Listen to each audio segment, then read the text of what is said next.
bienvenida en el inicio de esta nueva temporada de Así son las ideas y las reflexiones al politólogo, doctor en filosofía, Santiago Polo, que tiene material para analizar la realidad, se acumula todos los días y cada vez más complejo el mundo para entender lo que nos pasa. Bienvenido y gracias por estar otra temporada con nosotros, Santi. ¿Qué tal? Buen día, Guillermo. Bueno, gracias siempre por la invitación. Para nosotros es un gusto participar del espacio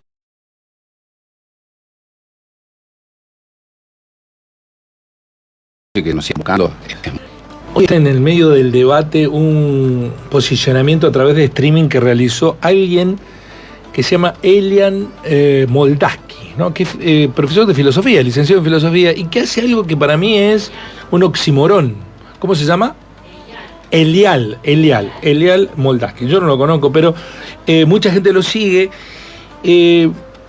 Hace filosofía en un minuto. No se puede hacer filosofía en un minuto, ¿no? No sé cómo hace, no sé qué hace en un minuto, pero en un minuto... Hace filosofía en un minuto, decía, entonces eso no es filosofía, no hace filosofía. No, pero te dicen tiene muchísimas reproducciones. Pero ¿cómo se puede hacer filosofía en un minuto? Supónganse el pensamiento de toda la historia sintetizado en un minuto. ¿Qué? No es nada eso, ¿no? Nada. No, en un minuto supongo que podrá decir algunas frases célebres, digamos, o alguna indicación de una frase, pero hacer un proceso reflexivo, bueno, lleva mucho más tiempo. Sí, y acá es antirradial, no me importa. No tienen tiempo de sentarse a escuchar, tampoco me importa. Pero para pensar hay que tomarse el tiempo, como lo hacen los filósofos que vienen semana a semana. Escriben una columna, tienen años de lectura, de análisis. Eso no se puede sintetizar en un minuto. No, hay que resistir un minuto ni en un TikTok, digamos, ¿no? Es demasiado que salía así información, una que se puede trabajar ya en un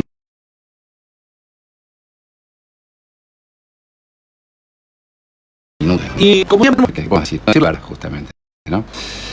Encontrarnos en un espacio para la reflexión con y desde la filosofía. ¿Qué significa? ¿Qué es esa reflexión? ¿Qué es la filosofía? ¿Sobre qué reflexionar? ¿Por qué hacerlo? ¿Qué utilidad tiene todo esto?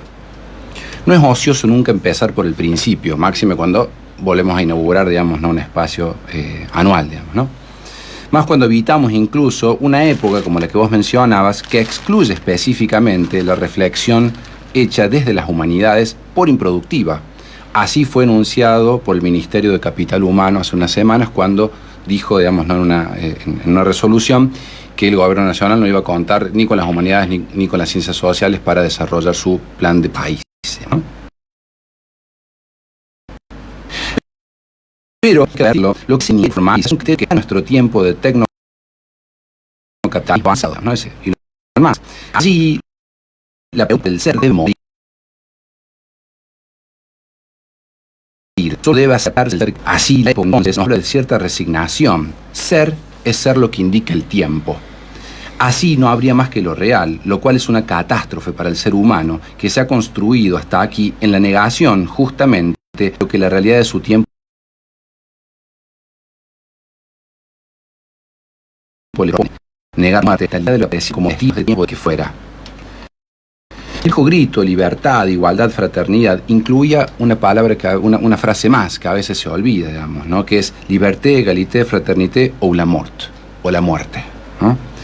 Esa, o la mort, es la imagen de la lucha contra la existencia propuesta de cada tiempo, porque era mera existencia, sin libertad, sin igualdad, sin amor. Paradójicamente, es esa una afirmación, o la mort, o la muerte, del humanismo. No es difícil advertir que cada tiempo lucha por su orden. Es una confrontación que está siempre allí marcando cada paso de lo que ocurre en nuestra vida cotidiana. Pero, corrijo aquí, sí es difícil de advertir esto, porque el humano viene a un mundo ordenado, indicado, marcado. En un bello libro llamado Kokoro, Natsume Soseki, un escritor japonés, retrata esta idea a través de su personaje que se llama Sensei, que le dice a su amigo: mira, todas nuestras capacidades físicas o espirituales exigen un estímulo externo, tanto para su desarrollo como para su ulterior destrucción. En ambos casos, ese estímulo debe aumentar poco a poco para ser efectivo. Nuestro tiempo todo el tiempo, estimula cierta formación, cierto mundo. Hay una voluntad siempre ocurriendo de orden y de desorden. Es lógico que sea así.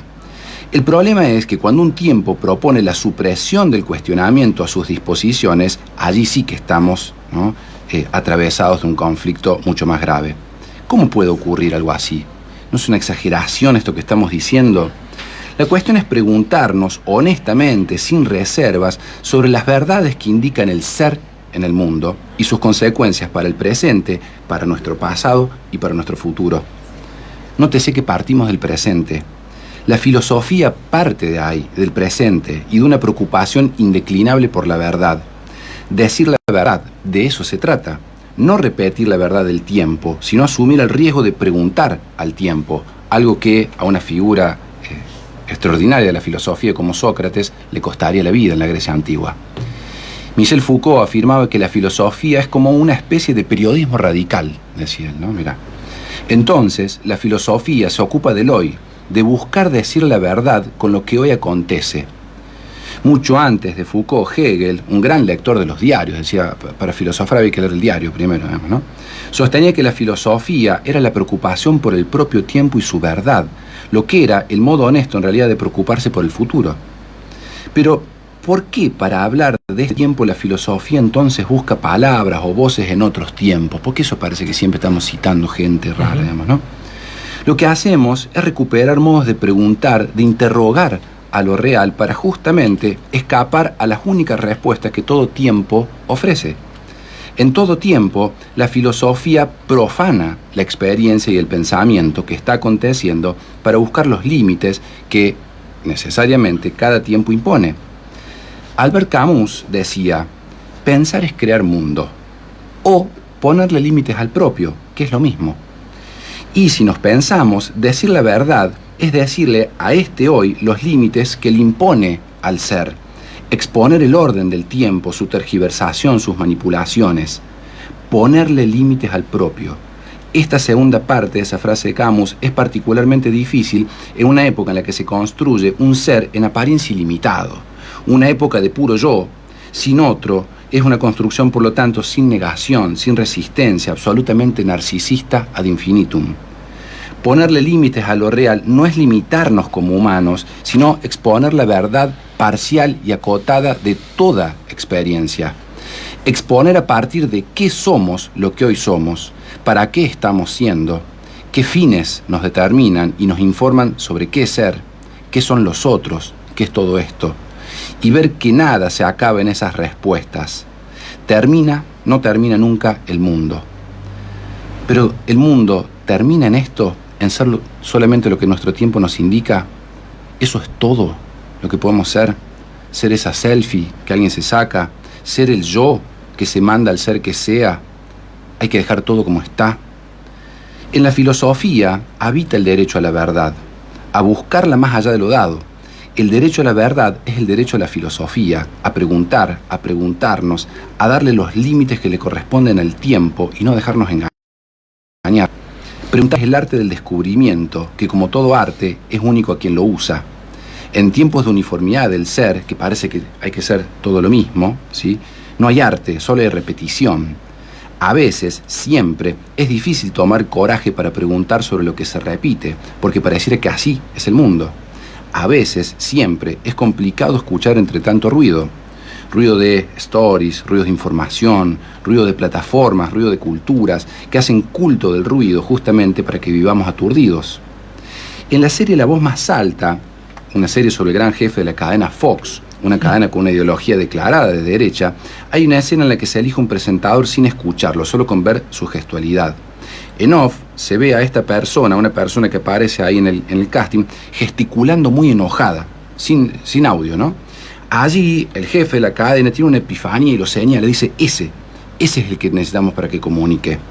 La comunicación hoy es el grito cada vez más alto, más ruidoso, más enojado, ¿no? Sería lo mismo si ponemos en mute, en off, a un Trump, a un Milei o a sus homónimos a gran o pequeña escala. Gana el ruido, no importa de qué se trate, porque de este modo no hay espacio para el silencio o para la voz del otro. Todo se vuelve igual, como dice Byung-Chul Han, el infierno de lo igual. Los deseos son iguales, los sujetos son uniformes, la realidad es idéntica a sí misma. Y eso, otra vez, es un desastre, porque la realidad, los deseos y el sujeto no dejan de ser efectos producidos por su tiempo. Y así, el ser se torna manso, inmóvil, sin imaginación sobre lo que acontece. ¿No han notado lo difícil que es conversar mirándose con alguien a los ojos? ¿No han notado el abandono del amor como una utopía común? ¿No han notado la deserción del registro del otro en nuestra vida cotidiana? Siempre hay inercias que llevan a creer que hay un acceso directo al saber del mundo. Hoy se avanza por la ignorancia, no por el conocimiento, haciéndonos suponer que no hay más que información verdadera dada por ese ruido, que son capaces de generarnos. Las bibliotecas, las ciencias caen de pronto frente a la igualación de la opinión, frente a la consagración del ruido que impone el yo, lo otro y los objetos y sus ejemplos. Allí no hay preocupación por decir la verdad, no hay profanación, sino la apropiación del ser por su tiempo. ¿Por qué preguntar? Porque la verdad nunca es la prueba de esto. El orden del tiempo impone respuestas sobre sí mismo. Es una secuencia obvia y hasta diríamos que es necesaria, pero no es ni obvio ni necesario que se extinga la reflexión sobre lo que existe, que la verdad no está nunca allí, sino siempre por venir. No hay nada por preguntar la verdad de este tiempo como para que un gobierno se arrogue la extinción de las humanidades. Ojalá se advierta el peligro que esto supone. Aunque es imposible la extinción absoluta de la pregunta en el ser humano, que sería la máxima fantasía de los totalitarismos, lo cierto es que una sociedad que no toma la precaución y preocupación por la verdad como motor de sí misma y de su liberación, es una sociedad que se abandona a las indicaciones del ser. Lo que vemos y observamos del mundo ni es neutral ni es objetivo. Lo que hablamos y significamos del yo, tampoco. ¿Por qué preguntar si no hay una respuesta definitiva? ¿Por qué un espacio de filosofía cuando hay parece un montón de cosas más útiles para saber, para atravesar este mundo tan complejo? Porque los diarios del mundo, porque la diaria de este nuestro mundo nos devuelve los límites a la existencia humana libre, en bienestar, en paz, en cuidado. El riesgo de preguntar es que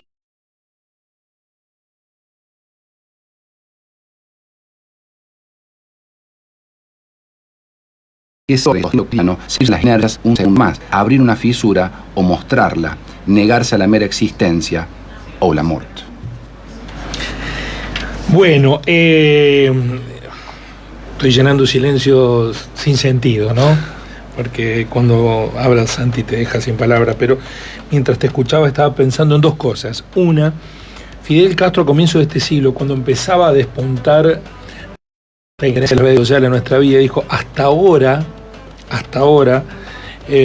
los Estados Unidos nos decía de qué tenemos que hablar y de qué no tenemos que hablar. Es lo que se conoce históricamente como el flujo informativo. ¿Quién lo maneja? Uh-huh. ¿Qué circula o qué no circula? En eso fue muy funcional la CNN, ¿no? Uh-huh, claro. En el comienzo de la estrategia comunicacional. Hablábamos de lo que querían los Estados Unidos. Cuando empezó a aparecer la injerencia de las redes sociales, Fidel dice, bueno, ahora estamos pasando a otra etapa, lo dijo en un discurso público. La etapa de no nos van a hacer hablar de lo que ellos quieren, sino nos van a hacer pensar lo que ellos quieren, ¿no? Exacto. Y frente a eso debemos resistir. Hay una condición, ¿no? Con la pregunta y con decir la verdad, ¿no? Uh-huh. Pero claro, hoy es tan brutal el avance que quedó demostrado con el episodio Manes-Santiago Caputo, ¿no? El estratega de redes, el que maneja los troles del gobierno, muestra una imagen y dice, que es el que hizo el documental de Milei, Santiago Orías se llama, se lo ve claramente a Santiago Caputo bajando las escaleras, yéndolo a buscar en el sentido contrario de la salida del Parlamento a Manes, y ese video tiene la siguiente leyenda. Aquí se ve claramente cómo Santiago Caputo es interpelado y se sorprende frente al avance de Manes que lo agrede, ¿no?